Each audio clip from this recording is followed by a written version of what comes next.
شروع اللہ کے نام سے جو بڑا مہربان نہایت رحم والا ہے۔ یہ لوگ کس چیز کی نسبت پوچھتے ہیں؟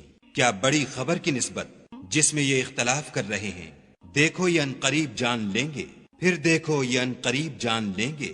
کیا ہم نے زمین کو بچھونا نہیں بنایا اور پہاڑوں کو اس کی میخیں نہیں ٹھہرایا؟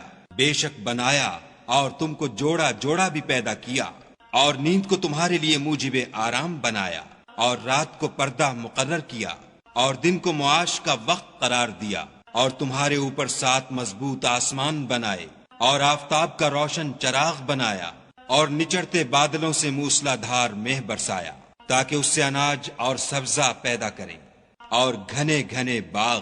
بے شک فیصلے کا دن مقرر ہے، جس دن سور پھونکا جائے گا تو تم لوگ غٹ کے غٹ موجود ہوگے، اور آسمان کھولا جائے گا تو اس میں دروازے ہو جائیں گے، اور پہاڑ چلائے جائیں گے تو وہ ریت ہو کر رہ جائیں گے۔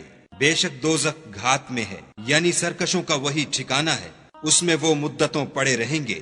وہاں نہ ٹھنڈک کا مزہ چکھیں گے، نہ کچھ پینا نصیب ہوگا مگر گرم پانی اور بہتی پیپ۔ یہ بدلہ ہے پورا پورا۔ یہ لوگ حساب آخرت کی امید ہی نہیں رکھتے تھے، اور ہماری آیتوں کو جھوٹ سمجھ کر جھٹلاتے رہتے تھے، اور ہم نے ہر چیز کو لکھ کر ضبط کر رکھا ہے۔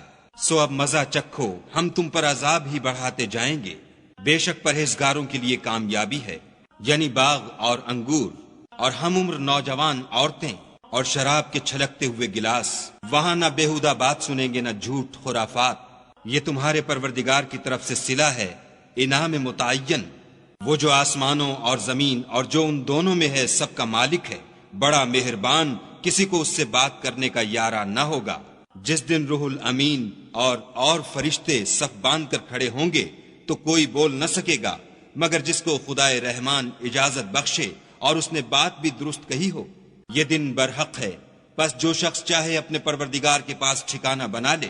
ہم نے تم کو عذاب سے جو ان قریب آنے والا ہے آگاہ کر دیا ہے، جس دن ہر شخص ان اعمال کو جو اس نے آگے بھیجے ہوں گے دیکھ لے گا، اور کافر کہے گا کہ اے کاش میں مٹی ہوتا۔